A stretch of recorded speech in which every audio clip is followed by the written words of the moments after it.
오늘은 2020년 성령 강림 주일입니다. 여러분 오순절 마가의 다락방에 임했던 성령 충만이 여러분 한 사람 한 사람에게 충만히 임하기를 축원드립니다. 죽은 자 가운데 부활하신 예수님께서 40일 동안 이 땅에 계시면서 천국 복음을 전하십니다. 그리고 제자들에게 땅 끝까지 이르러서 증인이 되라고 당부를 하시면서 마지막 구름을 타고 승천하신 때에 주신 말씀이 오늘 약속의 말씀으로 본문에 기록되어 있습니다. 4절부터 보십시다. 사도와 같이 모이사 저에게 분부하여 이르시되 예루살렘을 떠나지 말고 내게 들은 아버지의 약속하신 것을 기다리라. 요한은 물로 세례를 베풀었으나 너희는 몇 날이 못되어 성령으로 세례를 받으리라 하셨느니라. 또 8절에 보면 오직 성령이 너희에게 임하시면 너희가 권능을 받고 예루살렘과 온 유다와 사마리아와 땅끝까지 이르러 내 증인이 되리라 하시니라. 그리고 예수님은 많은 사람들이 보는 가운데서 하늘나라로 승천하십니다. 이제 제자들은 예수님이 승천하신 후에 감람산에서 내려와서 마가의 다락방에 모여서 오늘 1장 14절에 보면 더불어 마음을 같이 해서 오로지 기도에 힘쓰니라 그랬는데 그 무리가 120명 정도 됐다. 그리고 열흘쯤 되었을 때 바로 그날이 오순절입니다. 저들에게 약속하신 성령이 임한 거예요. 2장 1절부터 보면 오순절 날에 이름에 이들이 다 같이 한 곳에 모였더니 호련히 하늘로부터 급하고 강한 바람 같은 소리가 있어 그들이 앉은 온 집에 가득하며 마치 불의 혀처럼 갈라지는 것들이 그들에게 보여 각 사람 위에 하나씩 임하더니 그들이 다 성령의 충만함을 받고 성령이 말하기심을 따라 다른 언어들로 말하기를 시작하니라. 아멘. 바람소리 같이 불의 혀같이 갈라지는 것들이 각 사람 위에 보이고 거기 모인 사람들이 다 성령 충만을 받게 됩니다. 이건 도매금이 아니라 각자 각 사람 위에 하나씩 임하게 되고 성령 충만을 받을 때 저들은 완전히 변화되어졌어요. 그렇게 나약하게 그지없던 이 제자들은 이제 확신하는 사람이 되고 담대한 사람이 되고 능력 있게 복음을 전하게 됩니다. 그리고 오순절에 임하신 성령은 2000년 동안 교회의 성장과 교회를 통해서 하늘나라를 확장하게 되고 오늘에 이르러서 큰 역사를 이루게 되어집니다. 이 시간 성령님 나의 하나님이라고 하는 주제로 우리가 함께 말씀을 나눌 때에 오순절에 임했던 그 성령 여러분들도 임할 줄로 믿습니다. 먼저 이 세를 살아가고 있는 우리에게 성령님은 누구신가 한번 살펴보기를 원합니다. 1장 8절에 보면 오직 성령이 너에게 임하시면, 여기 임한다고 하는 오신다는 거예요. 강림하신다는 거예요. 성령님은 하늘부터 우리에게 오셨어요. 그리고 우리의 모든 삶 가운데 함께 계시면서 동행해 주시고 동부하시는 거예요. 우리가 먹고 마실 때에도 함께 계시고 잠잘 때도 함께 하시고 우리가 어디를 가든지 성령이 우리와 함께 역사하시고 인도하시는 하나님인 줄로 믿습니다. 그래서 예수님께서도 약속하셨잖아요. 마태복음 28장 20절에 보면 내가 너에게 분부한 것을 모든 걸 가르쳐 지키게 하라. 볼지어다 내가 세상 끝날까지 너희와 항상 함께 있으리라. 하나님은 우리와 함께 하십니다. 우리의 하나님이 되시는 거예요. 근데 우리가 보통 하나님을 이야기할 때에 삼위일체 하나님이라고 그렇게 얘기합니다. 이 삼위일체 하나님에 대한 설명하기가 매우 어려워요. 어떤 논리로도 삼위일체 되시는 하나님에 대해서는 분명하고 완벽하게 설명할 수가 없어요. 성부의 하나님, 성자의 하나님, 성령의 하나님, 이 세 이름은 단순히 한 분에 대한 별칭이 아니고 서로 구분되는 세 이름이라 하는 거예요. 그러니까 하나님은 성부의 하나님, 성자의 하나님, 성령의 하나님 세 분으로 영원히 존재하는 거예요. 그러면서 하나님은 한 분이시다. 이걸 가리켜서 삼위일체라고, 삼위일체 하나님이라고 그렇게 부르게 되어지는 거예요. 자 보세요. 창세기 1장 26절에도 보면 우리가 우리의 형상을 따라 우리의 모양대로 우리가 사람을 만들고, 여기 우리 인간을 창조하실 때 우리가 한 분이신데 우리라고 하는 표현을 써요. 여러분, 우리라고 하는 말은 단수가 아니잖아요. 여러 사람을 우리라고 하는 거예요. 그러니까 하나님은 한 분 이상의 하나님이라고 하는 것을 여기 설명해 주고 있는 거예요. 또 마태복음 3장 16절에 보면 예수께서 세례를 받으시고 곧 물 위에 올라오실 때에 하늘이 열리고 하나님의 성령이 비둘기같이 내려 자기 위에 임하시는 걸 보더니, 또 하늘로부터 소리가 있어 말씀하시되 이는 내 사랑하는 아들이요 내 기뻐하시는 자라. 이때도 하나님 삼위일체의 하나님을 각각 다른 활동을 하고 있는 걸 보여주시는 거예요. 세례를 받으시는 성자 하나님, 그리고 하늘로부터 비둘기같이 임하는 성령 하나님, 그리고 하늘에서 말씀하시는 성부의 하나님으로 이렇게 말씀하고 있는 걸 봅니다. 사도 바울도 하나님의 그 세 분 삼위일체의 하나님의 각각 인격성에 대해서 고린도후서 13장 13절에 이렇게 얘기합니다. 우리 주 예수 그리스도의 은혜와 하나님의 사랑이 성령의 교통하심이 우리 무리와 함께 있을지어다. 하나님의 사랑, 그리스도의 은혜, 성령의 교통하심. 그런데 성경을 보면 분명히 하나님은 세 분이라고 삼위라고 말씀하시면서 동시에 한 분이시다라고 하는 것을 분명하게 밝히고 있습니다. 신명기 6장 4절에 보면 이스라엘에 들으라 우리 하나님 여호와는 오직 유일하신 하나님이시다. 이사야 45장 5절에 보면 나는 여호와라 나 외에 다른 이가 없나니 나밖에 신이 없느니라라고 말씀하고 계시고, 로마서 3장 30절 하반절에 보면 믿음으로 말하면 의롭다 하신 분은 한 분 하나님이시니라. 또 디모데전서 2장 5절 보면 하나님은 한 분이시니 라고 얘기를 해요. 어떻게 하나님을 성부의 하나님, 성자의 성령의 하나님이라고 하는데 한 분 하나님이라고 하시는가? 여기서 유일하다 한 분이라고 하는 말은 이 삼위일체론에 적용할 수 있는 말이 아니고 하나님만이 유일하신 신이라는 거예요. 하나님만이 참된 신이시다라고 하는 것을 의미하는 말로 사용되어지는 거예요. 그렇기 때문에 삼위일체 하나님은 규명의 대상, 어떤 논리를 규명하는 윤리의 대상이 아니고 우리가 믿어야 된다고 하는 얘기예요. 한때 이른바 한 분 하나님이 세 가지 존재의 양태로 역사하시는 하나님이라고 이렇게 얘기했어요. 그걸 양태론이라고 하는데 이건 초대교회에서 이미 이단으로 규정했어요. 한 분 하나님인데 그 사역하는 양태에 따라서 성부가 되기도 하고 성자가 되기도 하고 성령이 된다고 하는 그걸 양태론이라고 하는 거예요.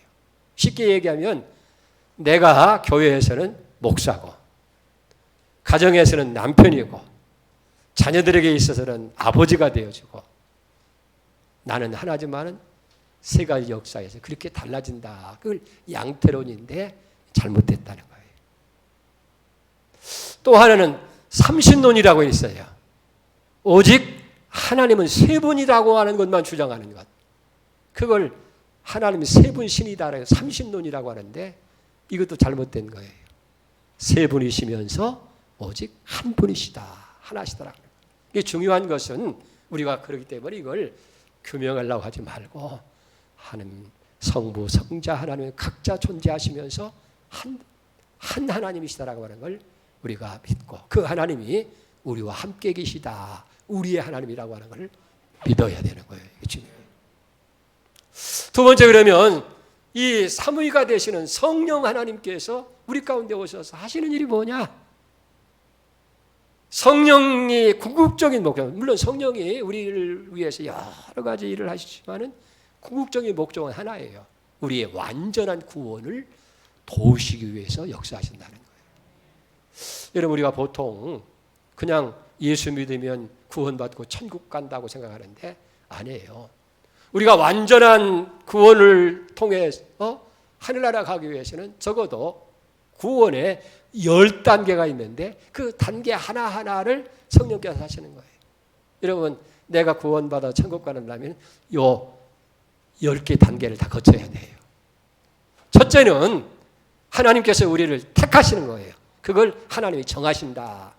성경 로마서 사도행전 13장 48절에 보면 구원받기로 작정한 자는 다 믿더라고 얘기하고, 로마서 8장 30절에 보면 하나님이 미리 정하셨다라는 말이 있어요.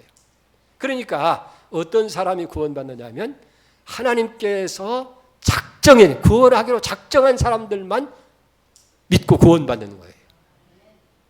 여기 그러면 하나님 공평하지 못하다 이의가 있을 수가 있는데, 하나님께서 우리를 선택하는 무조건적이에요. 하나님의 주권에 달려있다고 말해요. 그래서 이사야 43장 1절에도 보면 내가 너희를 택하여 세웠나니 너희는 내 것이다. 하나님께서 천에 하나 만에 하나 정하셔서 우리를 선택한 거예요. 그게 먼저 하나님이 정하신 거예요. 오늘 여러분들은 다 하나님이 정하신 줄로 믿으시 바랍니다.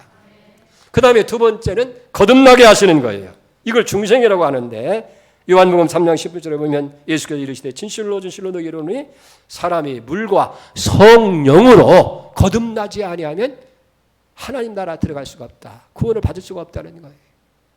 그런데 요한복음 16장 13절에 보면 그러하니 진리의 성령이 오시면 그가 너희를 모든 진리 가운데로 인도하리라.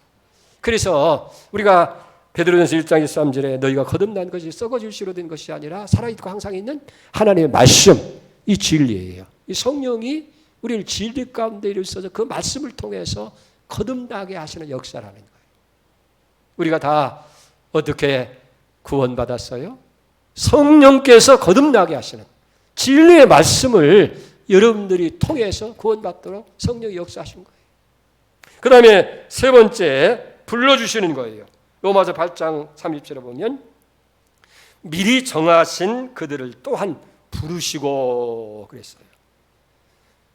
정하신 우리를 하나님 불러주셔야 돼요. 갈대우르에 있는 아브라함을 부르시고 가나안 땅 여리고에 있는 삭개오를 불러서 구원하시고, 또 어떤 사람들은 아주 흉악한 질병을 통해서 이제 믿을 게 아무것도 없구나 믿게 하시는 거예요. 그게 부르심이에요. 또 어떤 사람들은 폭삭 망하는 실패를 통해서 예수를 믿게 만드는, 이게 하나님의 부르심이라는 거예요. 그 다음에 네 번째는 그 불러주신 사람으로 하여금 예수 그리스도를 믿게 하는 거예요. 예수의 십자가 사건이 믿어지고, 예수님의 대속이 믿어지고, 예수님의 부활이 믿어지고, 예수님의 구원하심이 믿어지게 하는 거예요. 에베소 2장 8절에 보면 너희가 그 은혜를 인하여 믿음으로 말하여 구원을 얻었나니 이것이 너희에게서 난 것이 아니라 하나님의 선물이다. 여러분, 믿음이라고 하는 것은 하나님의 선물이에요. 하나님이 믿을 수 있도록 우리에게 역사하셔야 믿지, 내가 스스로 믿어지는 게 아니라는 거예요. 아무리 믿으려고 노력해도 안 믿어지는 거 어떻게 했어요? 보이지 않는 하나님을 어떻게 하나님으로 우리 아버지를 믿을 수가 있고, 2000년에 죽은 예수와 나가 무슨 상관이 있어? 내가 구원받고 그 피로 대속받고 믿어지는 얘기예요. 그걸 믿어지게 하시는 분이 성령이라는 거예요. 성령이 오셔서 그걸 깨닫고 믿어지게 하는 거예요. 그 다음에 다섯 번째는 믿는 사람들로 하여금 회개하게 하는 거예요. 로마서 2장 4절에 보니까 혹 하나님의 인자하심이 너를 인도하여 회개하심을 알지 못하여 그의 인자하심과 용납하심과 길이 참으심의 풍성함을 멸시하느냐. 무슨 얘기냐면 너희가 어떻게 회개했느냐 보라는 거예요. 스스로 회개했느냐? 어떤 사람이 너희를 회개케 그렇게 이끌어줬느냐? 아니라는 거예요. 여기 보면 하나님의 인자하심이 너를 인도하여서 회개케 했다는 거예요. 그게 어떻게 하냐? 인자하심과 또 부족하지만 용납하심과 또 오래오래 참아주심을 통해서 우리가 회개하게 됐다 하는 거예요. 여러분, 사도 바울 같은 경우도 정말 예수 믿는 사람을 이 세상에서 없애고 그래서 감옥에 보내고 죽이는 것이 하나님을 잘 믿는 것으로 알았어요. 다메섹에 있는 사람, 예수 믿는다라고 하는 사람이 있다는 소식을 듣고 제사장의 공문을 가지고 이제 찾아가잖아요. 그런데 가는 도중에 대낮인데 하늘로부터 음성이 나고 거기서 성령이 거꾸로 트임을 통해서 그가 회개하고 이제 예수 믿게 되잖아요. 그게 하나님의 사람이 되게 하는 거예요. 회개하는 것도 내가 회개하려고 하는 것이 아니라 성령이 오셔서 깨닫게 하셔야 돼요. 알게 하셔야 돼요. 그리고 정말 통회하는 마음으로 회개하도록 역사하실 때 회개합니다. 그 다음에 여섯 번째는 의롭게 하시는 거예요. 로마서 8장 33절에 보면 의롭다 하신 이는 하나님이시니라고 말씀하고 있어요. 우리를 정하시고 부르시고 우리를 거듭나게 하신 그분이 이제는 의롭게 하시는 거예요. 의인은 없나니 한 사람도 없는데 어떻게 우리가 의인이 돼요? 우리가 예수 안에서 이제 그 피를 믿음으로 인해서 다 깨끗게 하시고 이제는 너는 의로운 자다. 그 선언을 받게 하시는 거예요. 요한일서 1장 5절에 보면 그 아들 예수의 피가 우리를 모든 죄에서 깨끗하게 하셨다. 그게 의롭게 되는 거예요. 그 다음에 일곱 번째는 잠아 삼아 주시는 역사를 하는 거예요. 로마서 8장 15절에 보면 너희는 다시 무서워하는 종의 영을 받지 아니하고 양자의 영을 받아 아빠 아버지라 부르짖느니라. 우리가 어떻게 하나님의 자녀인 것을 알 수 있겠느냐. 영접하는 자, 그 이름을 믿는 자에게 자녀가 되게 했는데 어떻게 우리가 하나님의 자녀가 될 수 있겠느냐는 얘기예요. 그걸 그 다음 절인 로마서 8장 16절에 이렇게 얘기해요. 성령이 친히 우리 영과 더불어 우리가 하나님의 자녀인 것을 어떻게 한다? 증언해 준다는 거예요. 믿어지지 않는데 믿어지게 하는 것이 성령이에요. 그래서 내가 하나님을 아버지라 부를 수 있고 예수님을 주님이라고 부를 수 있는 것, 내 안에 계신 성령의 역사하심을 통해서 가능한 거예요. 그래서 이 말씀이 깨달아지게 하고 알아지게 하고 믿어지게 하고, 바울은 고린도전서 13장 3절에 그렇게 했잖아요. 12장 3절에 성령이 아니고는 예수를 주라 시인할 수 없다. 성령이 자녀된 것을 증언해 주는 거예요. 여덟 번째는 성화의 단계입니다. 고린도전서 16절에 보니까 보라 겉사람은 후패하나 우리의 속은 날로 새롭도다. 그런 거예요. 우리 겉사람은 어떻게 해요? 시간이 지날수록 자꾸 낡아져요. 늙어가요. 약해져요. 그러나 우리의 속사람은 날로 새로워져요. 모든 사람이 다 그러냐 한 것이 아니라 예수 믿는 사람, 그 안에 와서 성령께서 역사해 주시는 사람, 이걸 가리켜서 성화되어진다라고 하는 거예요. 여러분 보세요. 교회에서, 여러 교회에서 직분자를 세울 때에 다 완전히 갖춘 그런 신앙도 갖추고 인격도 갖추고 모두 갖춘 사람만 하는 것이 아니에요. 좀 부족해도 이제 세워서 시간이 지나다 보면 성령의 역사로 말미암아서 점점 변화돼 가요. 점점 온전해져 가게 되는 거예요. 그 사람이 분명히 하나님의 선택을 받았고 부르심을 받아서 예수 믿고 거듭나서 이제 의롭다 하심을 받았다고 한다면 하나님께서 이제 시간을 지날수록 날로 새롭도록 변화를 만들어가는 거예요. 그걸 성화시킨다. 그러니까 거룩한 인격체로 여기 만들어가는 거예요. 지금도 우리 안에 성령께서 자꾸 우리를 변화시켜가는 거예요. 성령의 역사하심으로. 그렇기 때문에 교회 안에서 좀 부족하고 여러분에게 마음이 안 찬다 해서 그걸 내친다든지 미워한다든지 저주해서는 안 되는 거예요. 어떤 사람들은 교회 와서 실망한다고 그래요. 왜? 교회 다 의로운 사람들만 모이는 줄 알았더니, 깨끗하고 선한 사람도 모이는 줄 알았더니 거기 가니까 도둑놈이 거기 더 많고 사기꾼이 더 많고, 그 교회 와서 실망한 거예요. 아이고 교회 가봤더니 온통 사기꾼들이 거짓말하는 놈들이 거기다 모였대. 옳습니다. 교회는 뭐냐면 거룩한 사람, 의로운 사람이 모이는 것이 아니라 죄인들이 와서, 도둑놈이 와서, 사기꾼이 와서 회개하고 성령의 변화를 따라서 새로워지는 거예요. 이 교회예요. 여기에 뭐 의로운 사람 기대했다가는 이러면 실망해요. 지금은 부족해도 성령께서 그 사람이 부르심을 받은 사람이라면 다 변화시키면 어느 날 가서 보면 이제 거룩한 하나님의 사람으로 바꿔지게 되어줄 줄로 믿습니다. 이게 성령께서 성화시키는. 지금도 여러분 한 사람 한 사람 자꾸 변하는. 나에 대해서 실망할 것도 없어요. 나도. 내가 예수 믿는데 10년, 20년, 30년 되는데 아직 그 모양 곧다. 여러분 실망하지 마세요. 성령은 지금도 변함없이 우리를 바꿔가는 거예요. 어느 날 우리는 거룩한 모습으로 바꿔지는 그날이 올 줄 믿습니다.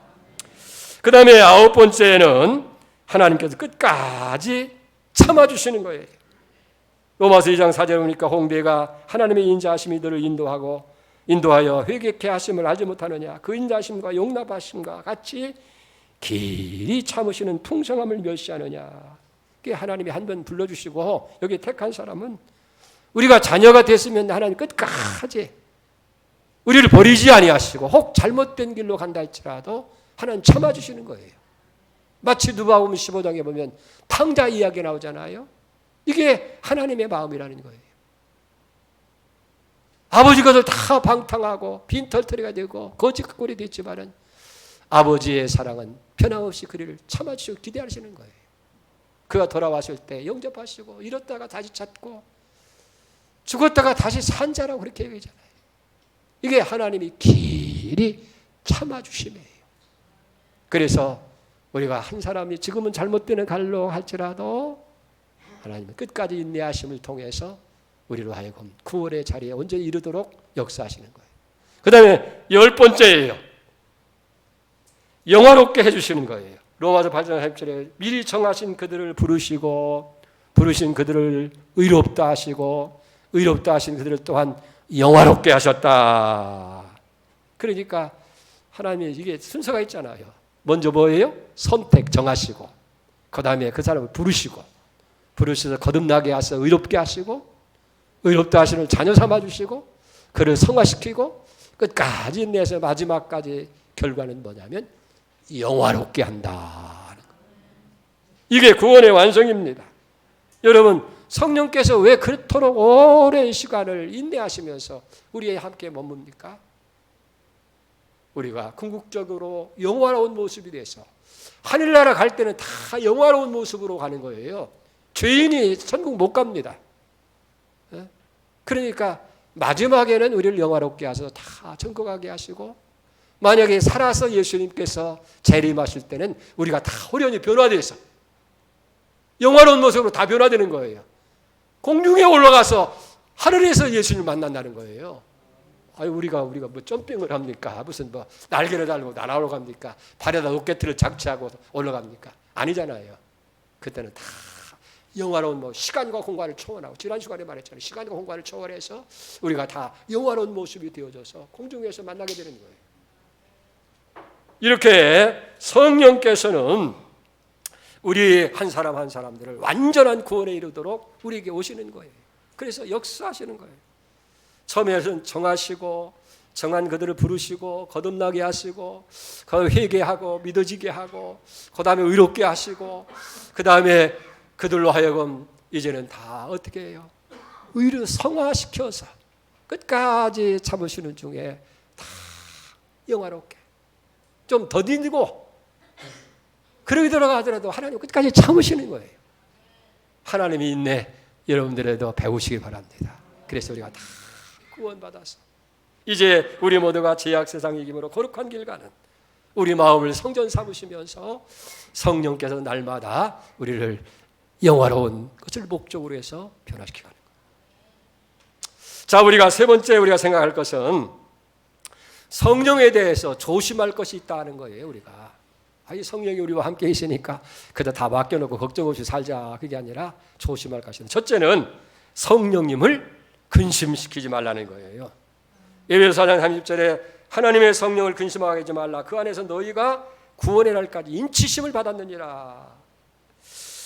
여러분 언제 성령 하나님을 근심되게 해요? 이렇게 생각하면 돼요. 우리가 자녀를 키우다 보면 이 자녀들이 부모의 속을 묻으니 썩일 때가 있어요.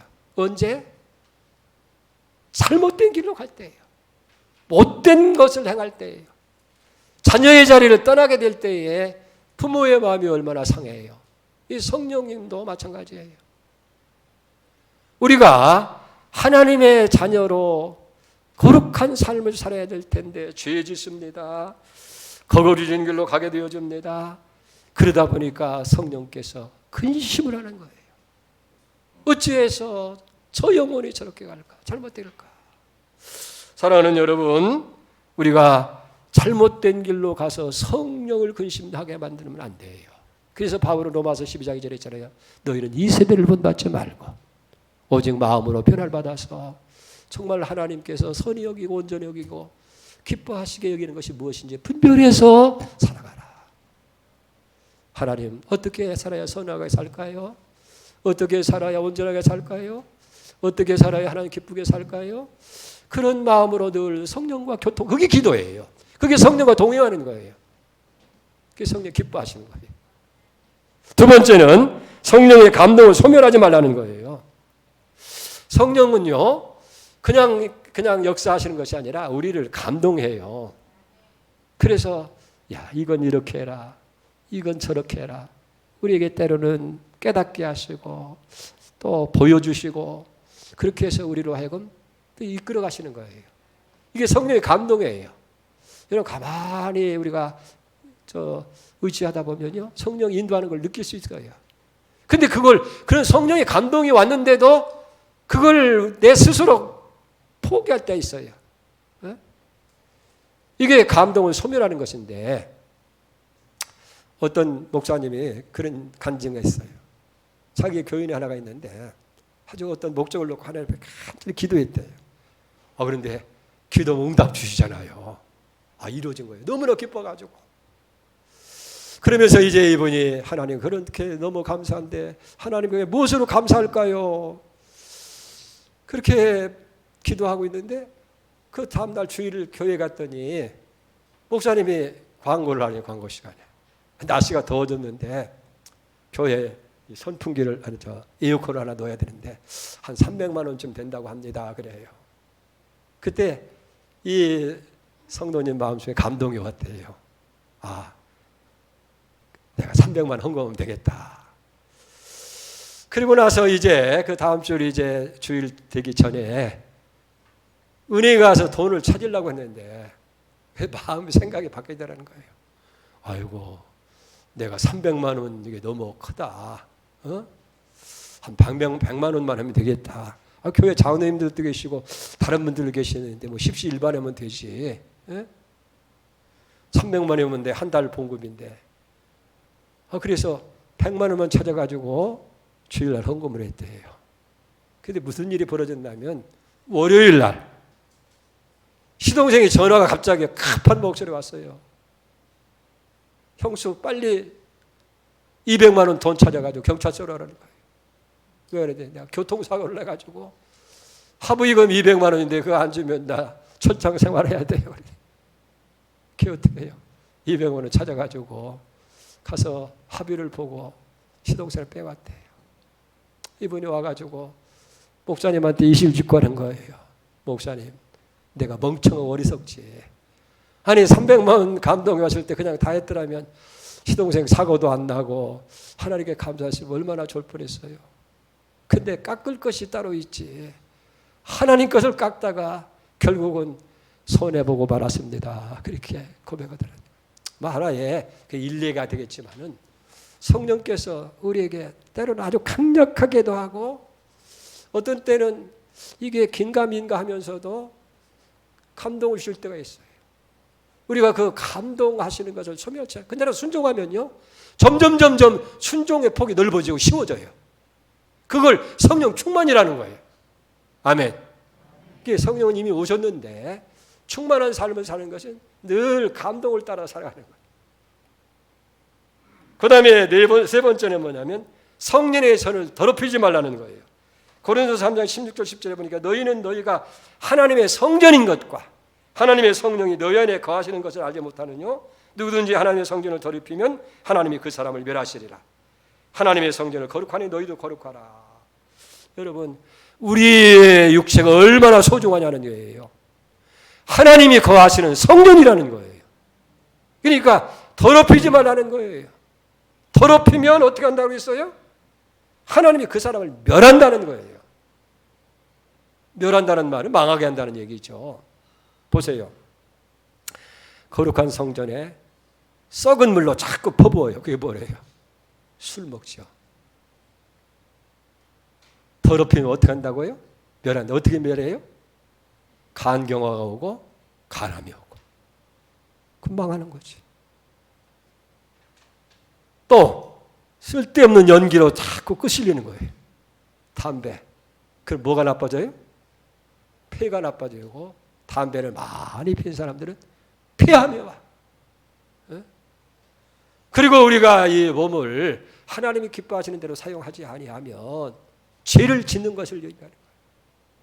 그 결과가 얼마나 비참한 것으로 우리에게 오느냐 하는 거예요. 성령을 더럽히지 말고 잘 보존하시기를 축복합니다. 마지막 네 번째는 성령을 회방하지 말아라는 거예요. 갈라디아 5장 10절에 보면 육체의 소욕은 성령을 거스리고 성령의 소욕은 육체를 거스리느냐. 그러니까 우리가 육체의 욕망을 따라 사느냐, 내 안에서 감동하시고 역사하시고 인도하시는 성령을 따라 사느냐, 이게 서로 대치한다는 거예요.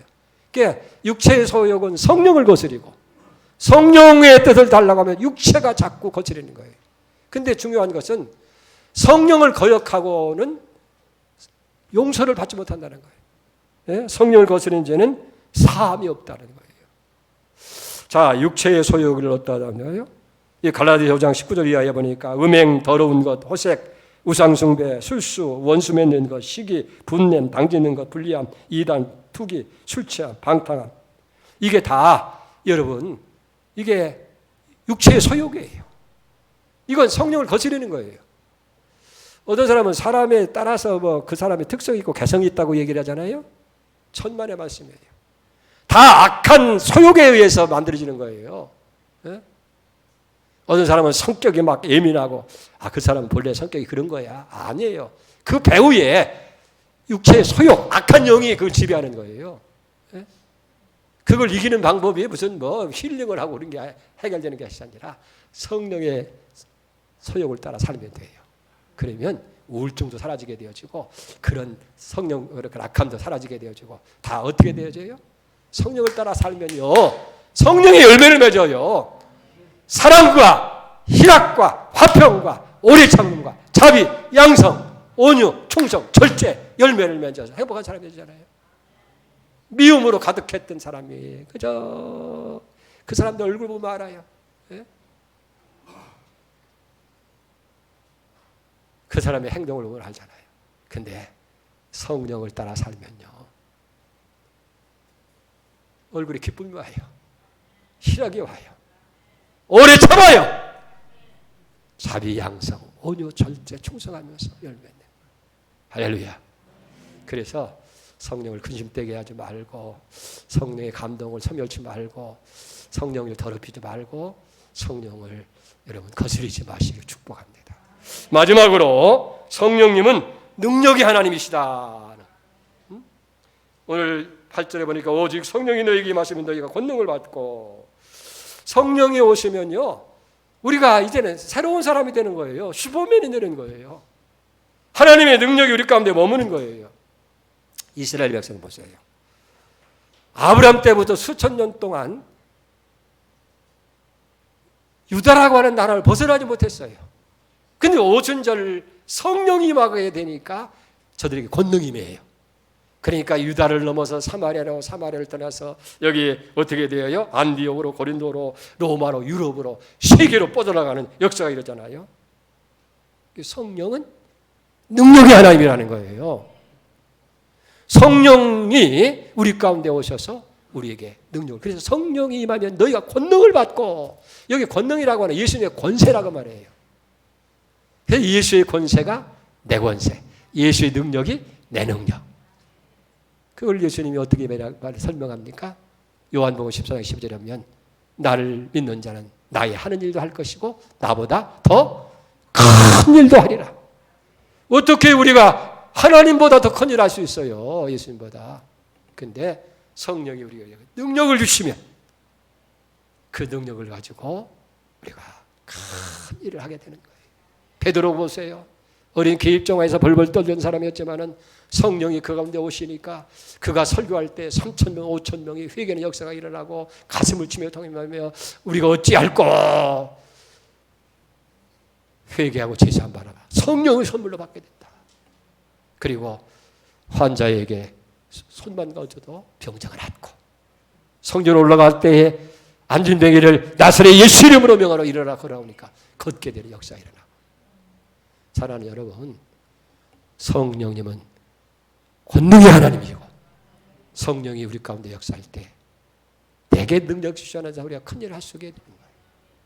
코로나 바이러스로 인해서 우리가 두려움 가운데 있다 할지라도 성령의 능력이 임할 때에 우리는 능히 그걸 극복하고 세상을 이기는 삶을 살아가게 될 줄 믿습니다. 사랑하는 성도 여러분, 그렇기 때문에 오순절 마가의 다락방에 마신 그 성령 오늘 우리의 하나님이 되어야 될 줄 믿습니다. 그리고 그 성령님은 우리와 언제나 함께 계신 거예요. 이걸 믿어야 해요. 그리고 그 하나님은 우리에게 완전한 구원을 위해서 지금도 계속해서 우리를 역사하시고 감동하시고 인도하시는 거예요. 우리를 청하셨어요. 다 청하심 받은 사람들이에요.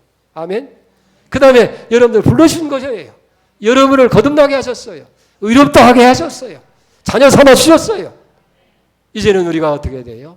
그 성령을 따라서 점점 성화되어 가고 끝까지 인내심을 따라서 마지막 영화로운 모습으로 천국 가는 걸 소망 삼으면 돼요. 그리고 성령께서 하실 일은 근심하게 하지 말고 감동하실 때에 그걸 잘 순종하고 그러면 더 커지고 더 넓어져요. 그리고 성령의 저를 더럽히지 말고 성령을 거역하지 마라. 중요한 것은 성령의 하나님은 권능의 하나님이니까 내게 주시는 능력 안에서 이제는 권세를 행하게 되는 거예요. 말에 권능이 있다고 하잖아요. 예? 말에. 여러분 자동차를 타고 가다가 교통신호 위반하면 숨어있던 경찰관이 호루라기를 부르면서 확 하면 어떻게 해요 우리가? 예? 순종해야 되죠. 큰 트럭을 막 20톤짜리 트럭을 몰고 가는 운전수라도 교통소에 손 하나 깠다가 와야 돼요. 왜? 그에게는 권세가 있어요. 나라로부터 부여해 준 권세가 있어요. 아멘? 우리에게도 그런 권세가 있다고 말해요. 성령 하나님 우리 가운데 함께 있어서 그래서 사탄을 향해서 사탄아 물러가라 명령해야 돼요. 병든 자가 일어나라 명령해야 돼요. 가난아 물러가라 명령해야 돼요. 하나님의 축복이 임해야 해요. 여호수아가 외치니까 달이 머물고 해가 머무는 것처럼 능력이 날 줄 믿습니다. 이게 예수 믿는 거예요. 그 은혜가 여러분들 있기를 축복합니다. 하나님 감사합니다. 오순절에 임한 성령 충만 우리 각 사람 한 사람 한 사람에게 충만으로 임해서 오늘 이 시대에 성령 하나님과 날마다 살아가는 우리 모두가 되게 하여 주시옵소서. 예수님의 이름으로 기도 올리옵나이다. 아멘.